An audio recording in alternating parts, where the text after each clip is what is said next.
What is up, YouTube? Back in the garage. We are doing a few things today. Nick's got the 350Z in the garage. So this thing is outside. As you saw in some of the B-roll at the beginning, I was kind of messing with the front end here, getting it tidied up.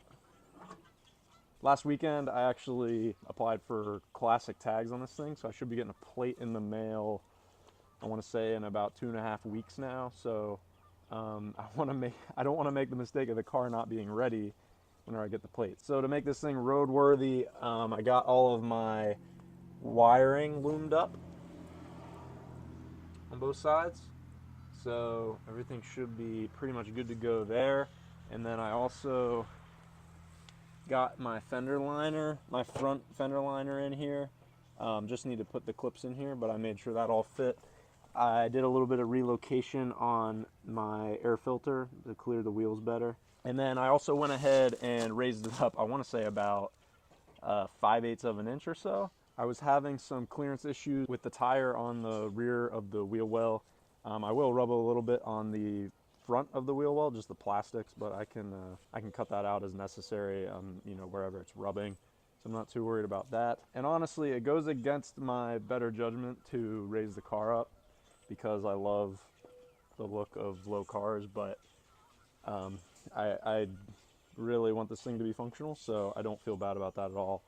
And it doesn't look too bad. So that's gonna be somewhat the final ride height for the front until I, get to drive it and make sure that works.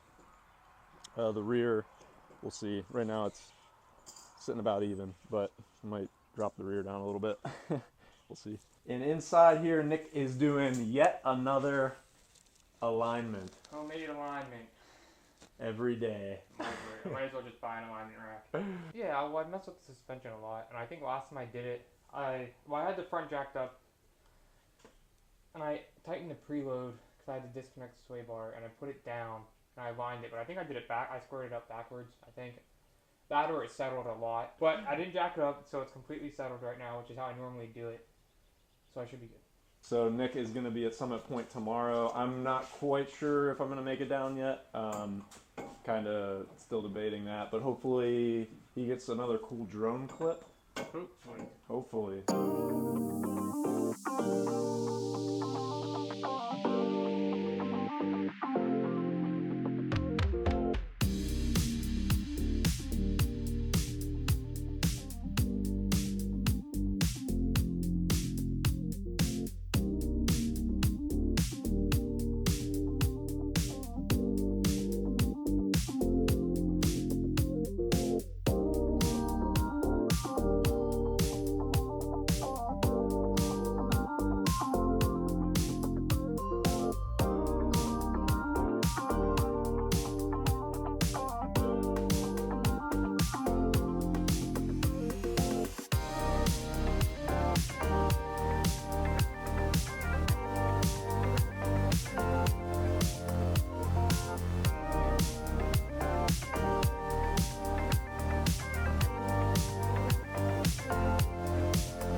And over here, finally, we're going to be working on the MR2, which I have not worked on in quite some time. I'm pretty sure the last time I worked on this thing was when I put the seats in.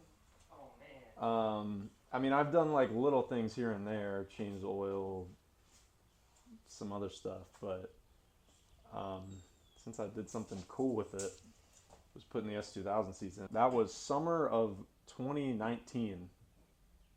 Yeah, summer of 2019. So 4 years.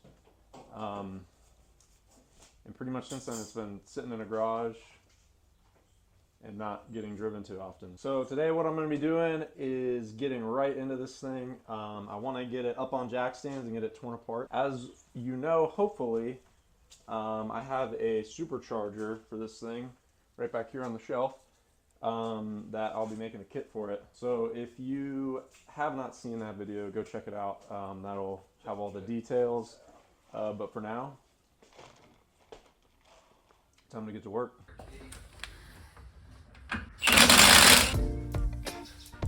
Dude, these will...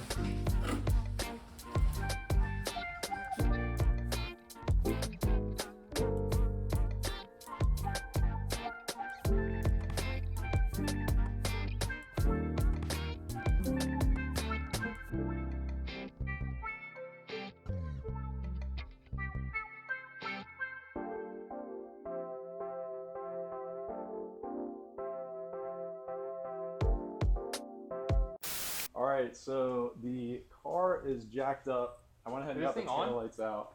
Yeah. Oh, what up, guys? We're testing out some new mics. Some new mics. Probably won't make it in the video. But If there's a noticeable difference in the audio quality, drop a comment. Yeah, I mean, I'm sure there will be with me talking because Nick's usually real quiet. Yeah. I sometimes try to even them out in the videos, but it's tougher than you think.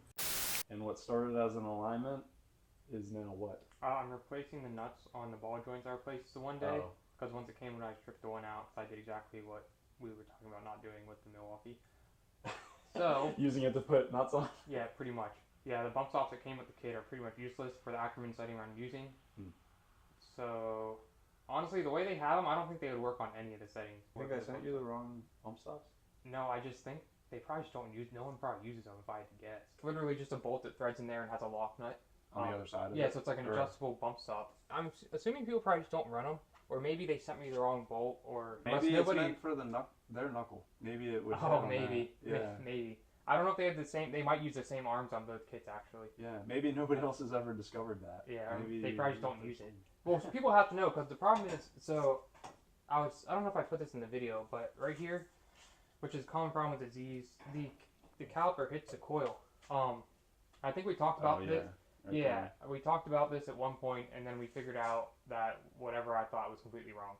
I don't think I put that in the video. No, we talked about it the one day though. But so what happens? I go full lock and I lose brake pressure.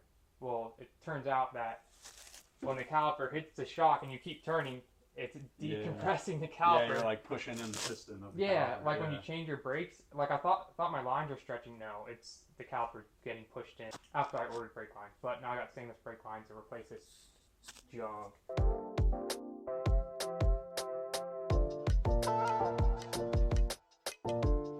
Dude, it's crazy tearing this thing apart because the last time I tore it apart, it was like my first real like build where I had to tear something completely down. You remember, what was your first intimidating car build?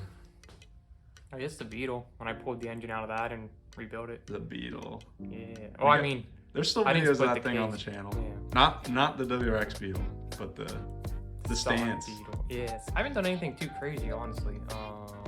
I guess did you ever have the engine out of your Miata? No. I mean, I turboed that. I guess that was like the biggest undertaking by myself. Yeah.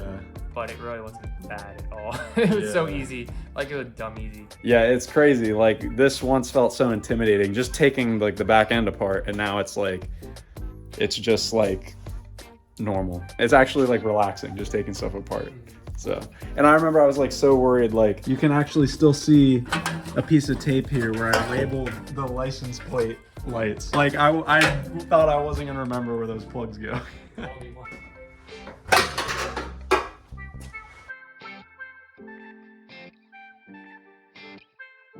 All right, guys, I'm up to the point where I'm gonna start taking off the exhaust. I wanted to kind of show you what I've been working with. This thing was thrown together at a couple different points in time. So this is the stock kind of mid-pipe cat that comes straight off the header. And then this was a piece, this flange here was from, it's originally had a 5 Ziggin exhaust on it, but it was all rotted out. But I saved this flange and bend to weld onto this, I think it's a Dynamax. And then I shot it out of here for a little bit until I was able to get a tip on it. One of my friends welded off this piece that was just in his garage. This whole piece right here was already together, and it just worked out perfect to shoot it right out of there. Perfect. Definitely an interesting setup. but it worked, and honestly it sounded really good. So probably go with a similar muffler size for the next setup. Like I said in previous videos, I'm planning on welding up my own full stainless exhaust, including the header. So I think that'll be a lot of fun. Turn out nicer than what I have there. So.